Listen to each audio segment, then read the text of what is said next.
it. I was prevented from having an honest day in court. I know why the police did what they did. It's because I'm a homeless person and they knew they could get away with it. I know why Ken and Leah did what they did. It's because they were in a position of power. They were short on money, and it was easy to take it from me.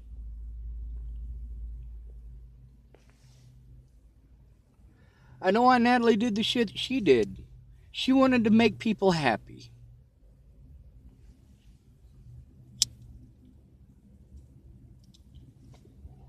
People who didn't love her as they should. Now, this woman who was posting up in the Natalie Bollinger group, she was claiming that it was my fault and I might as well have pulled the trigger because I told her secrets. That's right, I did. I did tell Natalie's secrets. It's because I was being harmed for things that I didn't do. Now, in December, when me and her were texting back and forth because she was supposed to come see me, I hadn't been served with a protection order. She pretended like she was going to come see me, and I needed her to. I had tried to get her to do it at the police station. The police station. Does that sound like somebody trying to get her alone so that I can harm her? No, I wanted to do it at the police station.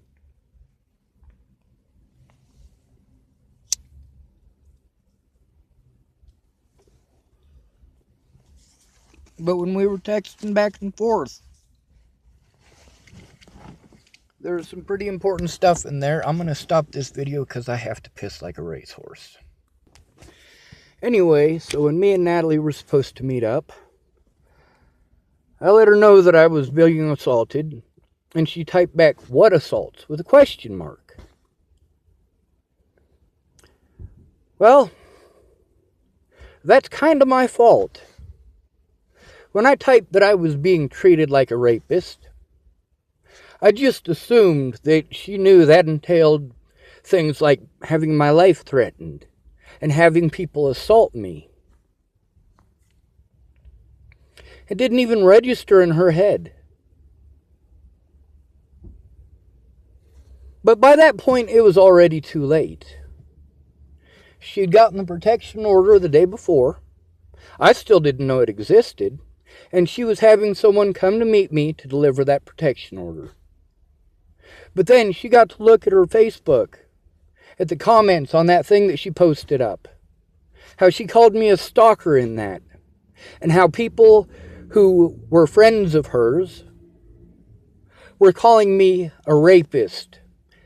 And things like that, just over the word stalker. Which is exactly what I had explained to her. Or tried to. But she wouldn't hear it. She didn't care.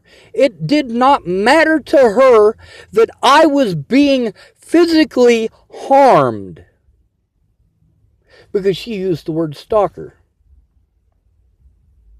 Now, all the way back in Virginia, I don't know who it was in that household who said that I was stalking a male resident of the place.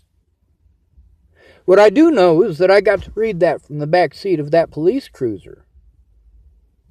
Now, while I was sitting in front of her house, I was like, oh my God, this is such a fucked up situation. They're going to think I'm some sort of fucking lunatic. I'm outside of their house, stuck in traffic, honking my fucking horn.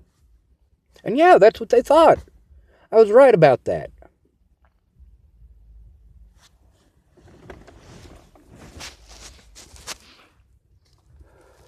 It didn't occur to her what it entailed. It just didn't register in her mind. Just like a lot of you people who hate the homeless, it doesn't register in your mind what that entails. That entails being victimized by everyone who can't go after their actual predators.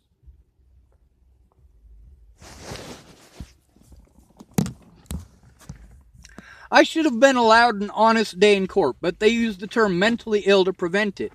Now, because I'm screaming at the top of my lungs, I must be a crazy person. No, no.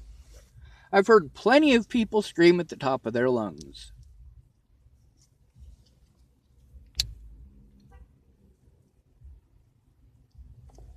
Rick and Shannon scream at each other often. Does that make them crazy people? No. No, it doesn't.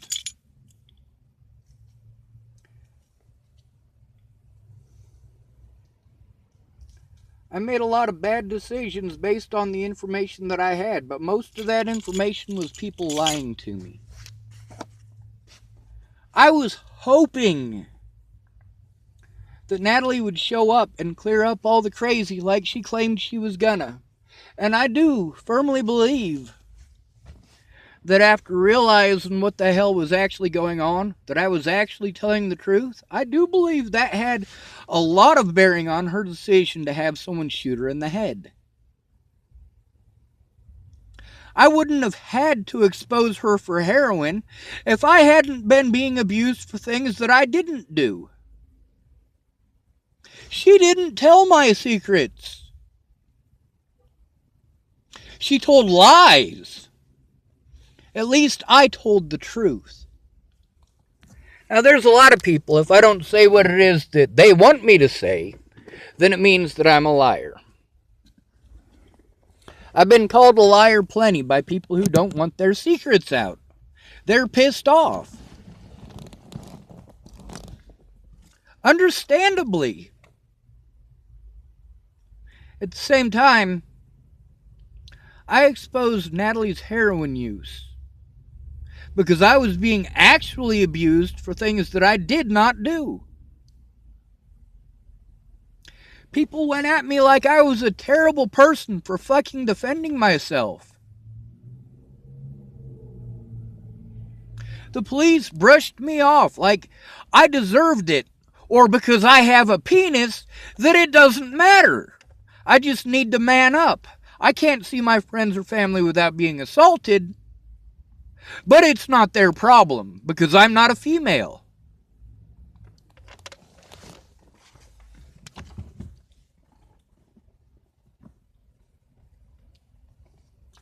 I am still very pissed off at these people. Now, if Miss Shelley was forced into a courtroom to see the things that her friend, Kara Miles, put me through, and how she went out of her way to twist and contort things to make it seem, well, that's the thing with telephone. That's the problem with all of this. Instead of Natalie and I talking like two human beings and coming to a peaceful resolution, she played victim. Played victim. Calling her a cunt because I was being assaulted because she wouldn't tell the truth. That's pretty fucked up. You want to be pissed off that I called her a cunt? I'm pissed off because I was being assaulted and called a goddamn rapist and a child molester. She was not a fucking child, stupid. She was young, yes. But she was not a child. And I went all the way to Virginia and busted my ass to do that. Because she was suicidal over her family. But I was prevented from going to court.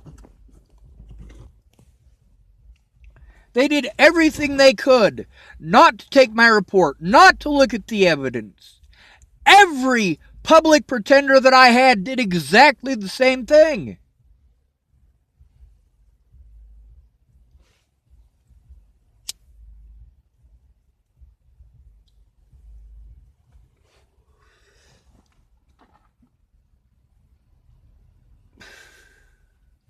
If Natalie had the information that I had, things might have turned out differently. Some of the things that I got wrong, threats that I was receiving came from an auto generator, apparently. One of the people that messages were supposed to be coming from is someone named Casey Smith. I know a Casey Smith. Another one came from someone named Riley Johnson. I know a Riley Johnson. But I didn't know about that auto generator thing. When I looked up the name of one of the people who was threatening me from this auto generator, I found out that it was some woman in Virginia's name. A church woman. That's what made me believe that Alicia was doing it. I was wrong. And I admit that I was wrong. But with the information that I had at the time, yeah, how was I to know? I'm not tech savvy.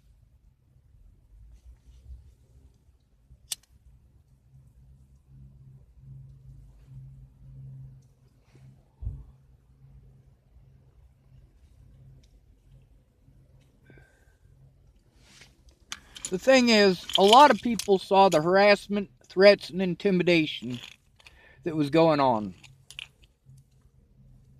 The police pretended like it doesn't exist because they were trying to protect one of their own. Unfortunately, the way they chose to protect one of their own was by abusing an innocent man repeatedly. Now, I didn't want to go exposing her dad for the things that he did. I didn't even want to expose her for her heroin use. I wanted people to leave me alone and stop threatening me and harassing me and assaulting me for molesting a little girl that, first of all, wasn't a little girl, and second of all, I didn't molest. A lot of people don't understand how severe my panic attacks are after a whole fucking year of that. Natalie was my best friend.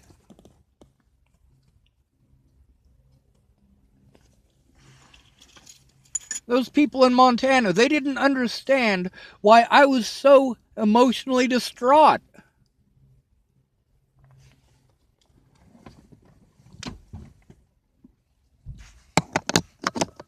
And Natalie didn't understand why I kept asking her to call off the dogs. It didn't occur to her that the things that I was being accused of that I didn't do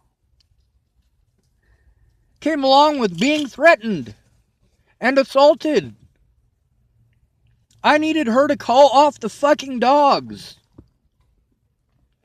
After Natalie died, yes, I streamed on the internet for Maddie Boa to come forward and be honest.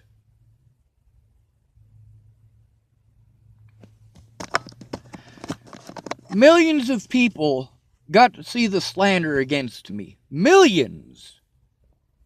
Thousands of people took part.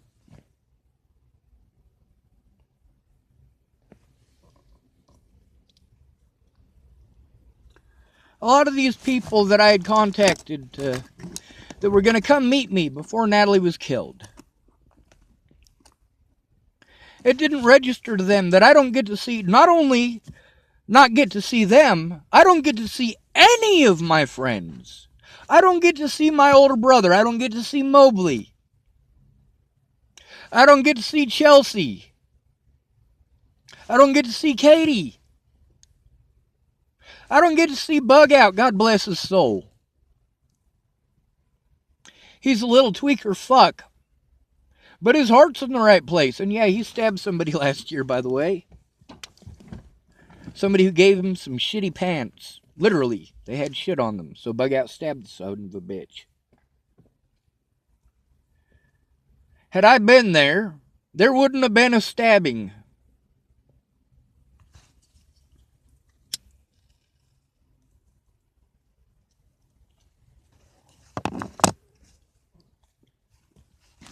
It's either do as you want or you punish me. How about just leave me the fuck alone? Is that a problem? The police assaulted me over shit that I didn't fucking do. They refused to take my report repeatedly. I have said for years that the police refuse to take a report from the homeless. It's because they do. They absolutely refuse. There is one instance, one, where I've seen it make a difference, where they actually took a report. That's because about 10 of us all went down at once to the police annex and forced them to take our report. There were 3 officers in the building that day, even with their guns. There's no way they were going to be able to take us all. Mostly because Biggin is a big son of a bitch. He's huge. Even with a gun, I'd be afraid of the dude.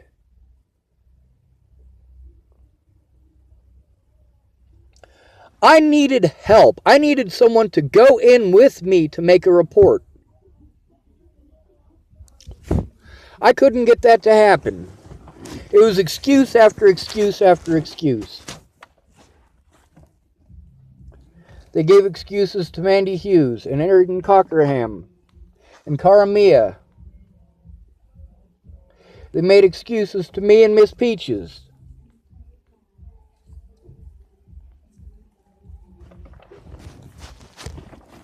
I didn't want to expose Natalie's heroin use. I wanted people to stop assaulting me for shit that I didn't do. I didn't want to expose Ted Bollinger as a child molester who raped his own daughter. I wanted people to stop assaulting me. I didn't want to expose Tim Beeson for statutory rape. I wanted people to stop assaulting me. I wanted to see my friends and family.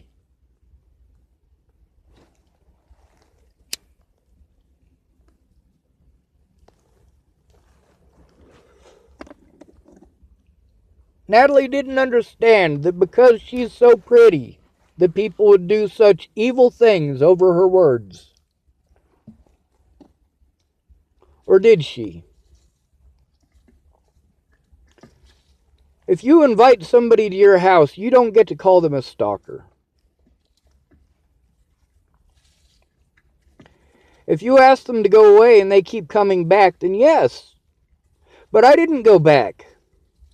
When she died, I was still under the impression that she was in Virginia, and I was pissed off because I couldn't get a protection order in Colorado because of jurisdiction, but she could get one all the way from Virginia.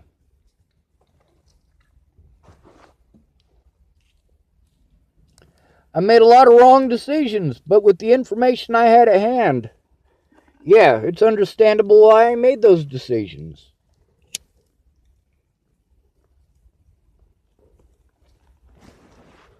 The problem is, I need someone to take a look at this evidence.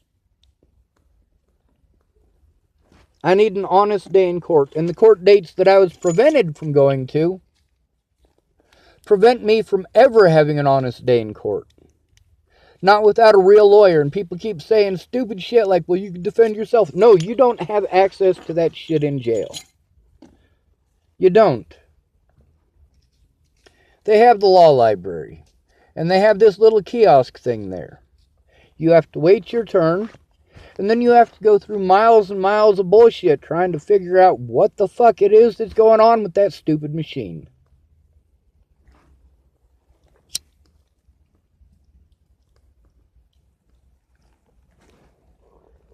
I wasn't treated like a human being. I wasn't given basic human rights.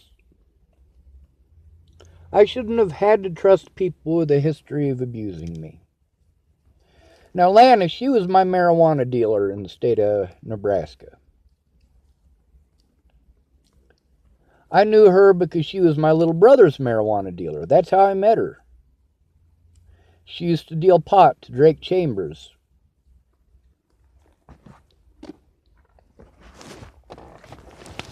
Drake Chambers and my little brother. That's how I met Lana and Amanda. They were selling marijuana. Matter of fact, that's how I met Miss Jerry. She went over to Lana and Amanda's to buy marijuana.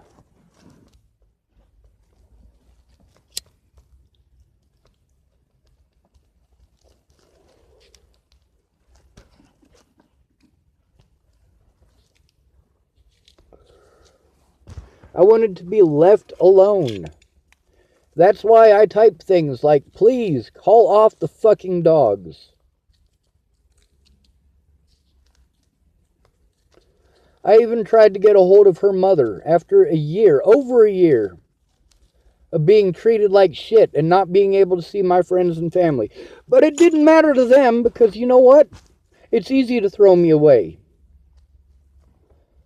Me, I can't replace people. People are not replaceable. Lana cannot be replaced. Miss Jerry cannot be replaced. Natalie cannot be replaced. They are human lives, and when they are done, they are done. When they're gone, they're gone. I can't get Janine back. I can't get Anna back. They're dead.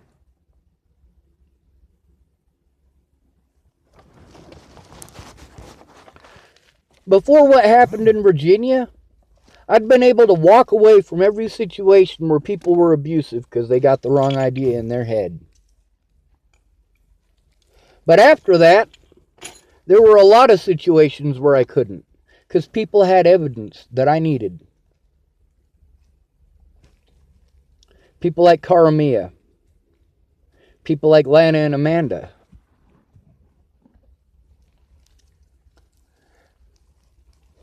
People like Brenda Dickinson. Brenda's not a bad person.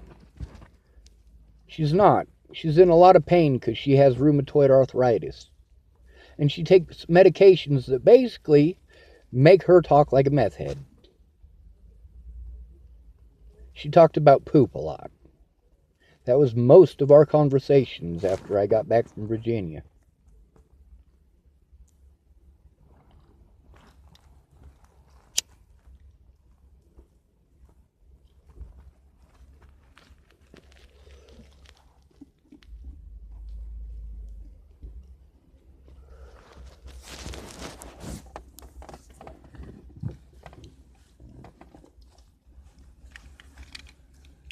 I needed these people to leave me alone. I needed the police involved to protect me against the exact things that happened. But I couldn't get the police involved without someone going in with me. And Molly Smith went in there with me in Nebraska, well after Natalie was already dead. Well after. And a lot of people, they need help because they got kids. But then when you need help, they can't because they got kids. In Nebraska last summer, Justine Martindale was going to help me. Now, Officer Will, who is now just a transit cop, said that it wasn't that I was freaking out, it's that I did so in front of the kids. Well, with all due respect, I hung out there all day because Justine had said that she was going to help me. And when it got dark, yeah, I was fucking freaking out. I'd been there all day and just had my time wasted. If they're not willing to help me, they shouldn't have said that they would. A lot of people didn't understand the help that I needed. I needed somebody to go in with me, to force the police to do their jobs. And yes, if you go in there with numbers, they'll do their jobs. They can't turn you away. Especially when you go in with cameras.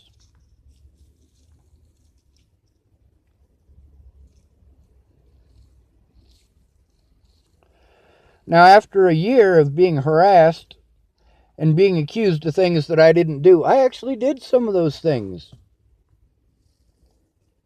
I actually did threaten people.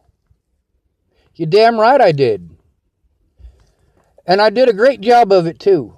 I got to prove that it's okay to do to me, but it's not okay for me to do it back. And that's the point here. Is that I didn't do it out of nowhere for no good goddamn reason. I still got hundreds of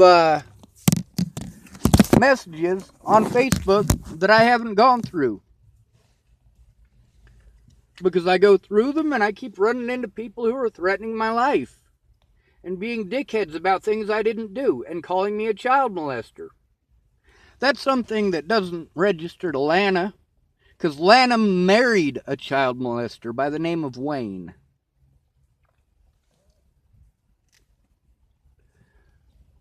Wayne wanted to be a youth pastor after that. Yeah, that's a smart idea.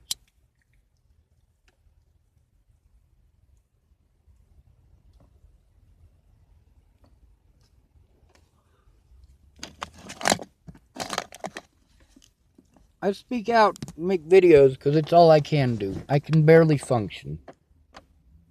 I can barely function enough to play video games. Video games used to help me calm down. But now it gives me anxiety because I have 10,000 other things that I need to do. But those 10,000 other things that I need to do, I can only take so much of it before I want to blow my goddamn head off. So I step away from it and try to find an activity that's positive. Something where I can see some progress in my life. At least on Star Trek Online, I can see some progress. I level up. Or I work hard to try to get a specific item in the game and I finally get that item. Lana and Amanda work together. They're family. I needed a family. I needed help. The help that Natalie got before she died. I needed the same help that she got, but I couldn't get people to stop talking long enough to hear what the fuck was going on or what help I needed even. After she was dead, I needed the help that Alicia got. The difference between the help that I needed and the help that Alicia was getting is that I didn't need help slandering people's names. I needed help defending myself against people who were harming me over slander that came from Alicia Bollinger in specific.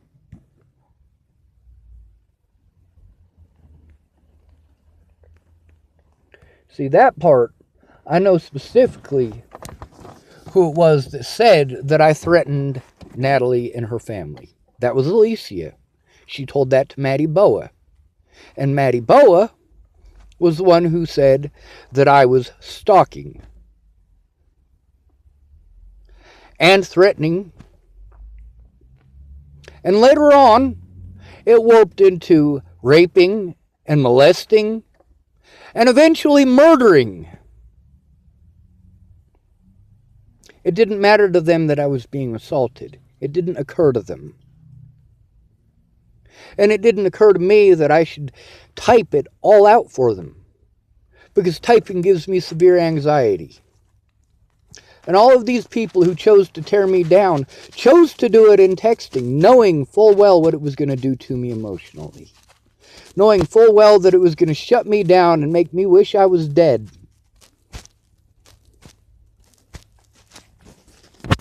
Everyone does this. Texting should be illegal in my opinion. It allows people to do a lot of really cruel things. And it also makes it so that a lot of people take shit wrong.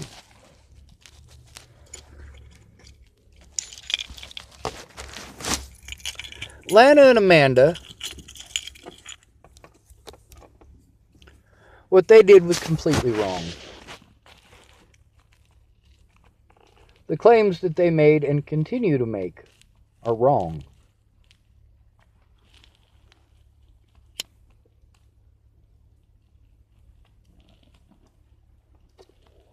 But they know it. The things that Mike Burdett did in Sword and Scale episodes 109 and 110 helped create a public opinion that was already bad enough. The police assaulted me and treated me like I was a child molester. Now, one of those guys that David Lane protected registered sex offender. And those police assaulted him because he was a registered sex offender. They decided that it was all right for them to be judge and jury. The problem is, in my case, I'm not a sex offender. I'm not interested in sex. But the police treated me like they treated that man. And that man, David Lane, protected.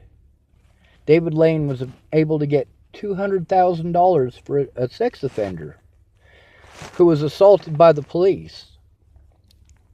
When I was assaulted by police, I didn't get that.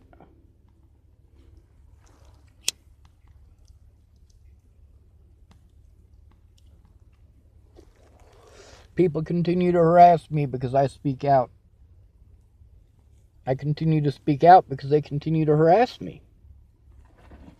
So if I stop speaking out, would they leave me alone? No. The courts in Colorado are already too heavily invested in fucking me. So help me get an honest day in court or kill me. I'm tired of having my entire life being victimized for shit that I didn't do. People get pissed off and treat me like shit over trivial things.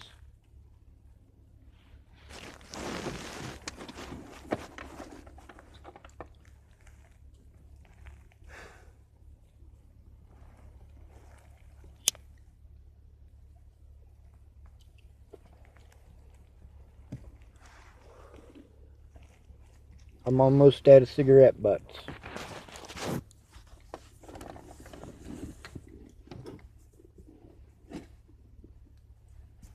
Just because I love you doesn't mean I won't stick up for myself. It doesn't mean that I won't defend myself against you. There's something going on here. I'm going to go find out what's up.